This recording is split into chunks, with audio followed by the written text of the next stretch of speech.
The worst part about being filthy rich is that you eventually forget that the help actually has eyes and ears.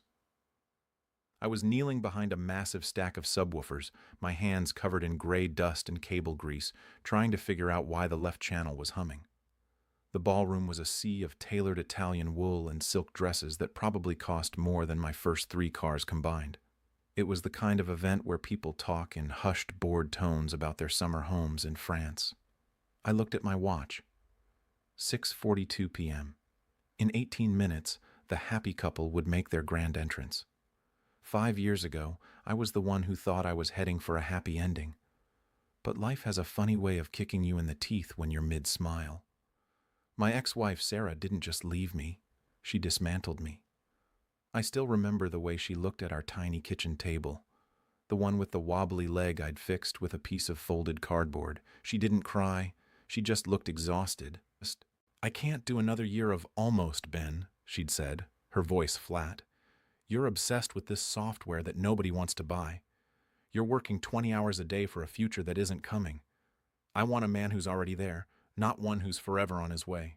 She wanted the finish line, not the race.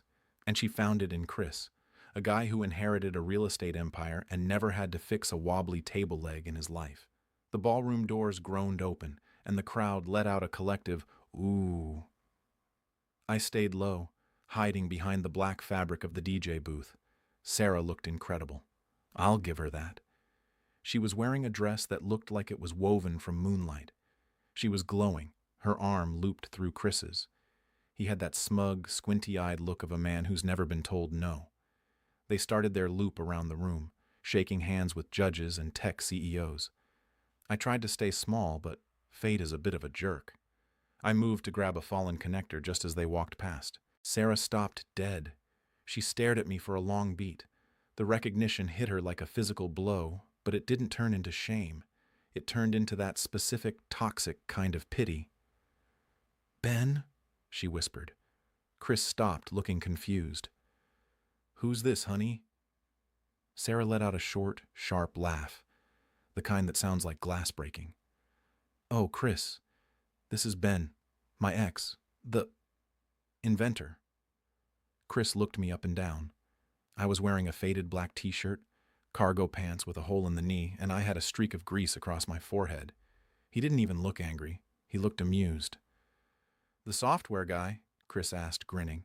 "Hey, man, great job with the sound. The bass is really hitting. It's good to see you finally found a way to make technology work for you." Sarah stepped closer. The smell of her perfume, something expensive and floral, hit me like a brick. It was the same one she used to wear on the few fancy dates we could afford. "I heard you lost the house, Ben," she said, her voice dropping so the guests wouldn't hear. "I'm sorry it came to this. I really am. But honestly, this suits you. No pressure, no big dreams to fail at. Just fixing things." She reached into Chris's pocket, pulled out a wad of cash, and peeled off a $100 bill. She didn't hand it to me. She tucked it into the pocket of my work vest, patting it twice. "Take it," she said, her eyes cold as stones. "Buy yourself a real suit. Maybe you can find a girl who doesn't mind the smell of grease." They walked away, laughing as they headed toward the head table. Chris said something about charity, and Sarah just giggled. I stood there, feeling the weight of that $100 bill in my pocket. My hands were shaking, but not because I was sad. I was vibrating with a secret that was about to blow the roof off this entire estate.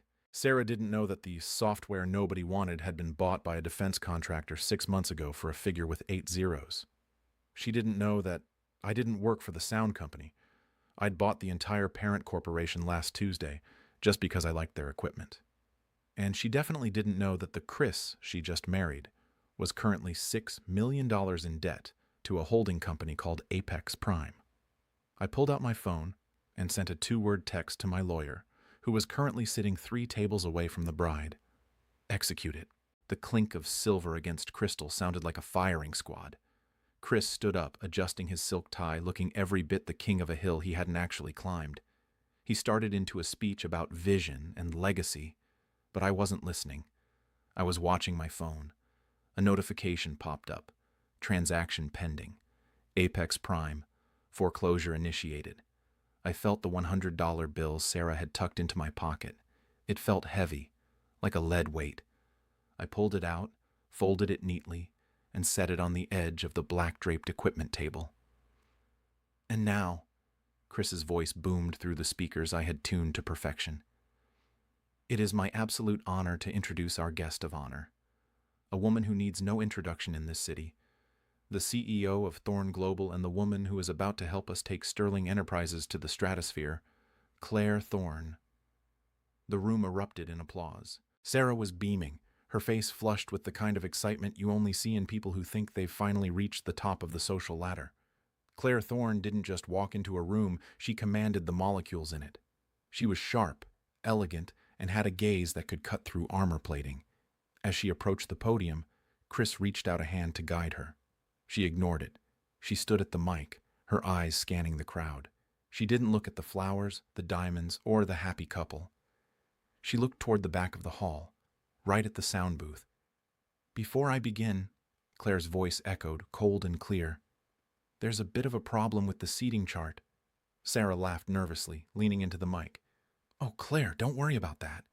We have the VIP table right here next to us. You're the star of the show." Claire didn't smile. "No, Sarah, you don't understand. I don't give toasts at tables where the host is standing in the back of the room wearing a work vest." The room went so quiet you could hear the ice melting in the bourbon glasses. Sarah's smile didn't just fade, it disintegrated. She looked at Chris, then followed Claire's gaze back to me. "I'm sorry," Chris stammered, his face turning a patchy shade of red. The sound guy? Ben? He's just a technician we hired for the—" "He's the man who owns the building you're standing in, Chris," Claire interrupted, her voice dropping an octave. "And he's the man whose signature I'm waiting on to finalize the Thorn Apex merger. The merger that is currently the only thing keeping your father's company from filing for Chapter 11 tomorrow morning." Sarah gripped the edge of the table so hard her knuckles turned white. Her eyes darted between Claire and me, her breath coming in short, shallow hitches. Claire stepped down from the podium and started walking, not toward the bar, but toward the grease-stained cables and the help. I stepped out from behind the booth.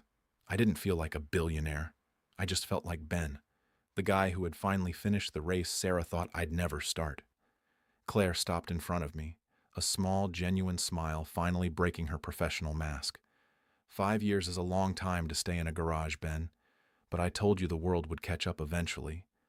"The world's a bit slow, Claire," I said, my voice steady. She looked at the $100 bill sitting on the table. She picked it up, looked at Sarah, who was now standing frozen in the middle of the dance floor, and then looked back at me. "Is this a tip?" Claire asked, her eyebrows arched. "A gift," I replied. "From someone who wanted to make sure I could afford a decent meal." Claire handed me the bill. "Well, you can buy me a drink with it later, but first, I think you have some business to settle with your landlords, or should I say, your tenants?" I turned toward the head table. Chris looked like he was about to faint. Sarah was staring at me, her mouth open, the realization finally sinking in that the anchor she had cut loose hadn't sunk. He had become the ocean. The ballroom felt like a morgue. The only sound left was the low electric hum of the speakers I'd spent all afternoon tuning. Chris's father, a man who usually looked like he was carved out of granite, pushed through the crowd. He wasn't looking for his son. He was looking at me, and he looked like he'd just seen a ghost holding a guillotine. "Ben," he choked out, his face the color of old ash. "I had no idea it was you behind Apex. We can fix this, the debt, the interest. We just need a little more time." I didn't answer him. I looked at Sarah. She was standing there, her $20,000 dress suddenly looking like a cheap costume. She took a step toward me, her eyes watery, her voice trembling with that fake practiced softness I used to mistake for love. "Ben, I was just trying to motivate you," she whispered, loud enough for the front row to reach for their phones. "I always knew you were special. Everything I said tonight. I was just testing you. I wanted to see if you still had that fire." The room cringed. Even Claire let out a soft, mocking snort. I walked up to Sarah. I took the $100 bill and tucked it into the lace of her sleeve, exactly where she'd shoved it into my work vest 10 minutes ago. Motivation is expensive, Sarah, I said, my voice quiet, but carrying through every corner of the hall. But here's the thing. You didn't want the man in the garage. And the man in the penthouse? He doesn't even remember who you are. I turned to Chris's father. My lawyers are in the lobby with the paperwork. You have 48 hours to vacate the Sterling offices. I'm turning the building into a research center for that useless software you mocked. I didn't wait for the tears or the pleas. I turned to Claire, offered her my arm, and we walked toward the exit. Behind us, the wedding of the century was dissolving into a shouting match of lawyers and panicked billionaires. As the heavy oak doors closed, I felt the weight of 5 years finally lift. The anchor wasn't dragging me down anymore. It had finally found bottom. If this story of ultimate karma made your day, make sure to subscribe so you never miss another tale of the underdog coming out on top. Hit the like button if you think Ben handled that perfectly. Comment the anchor below to show you stayed until the final payoff. What would you have done in Ben's shoes? Let's talk in the comments.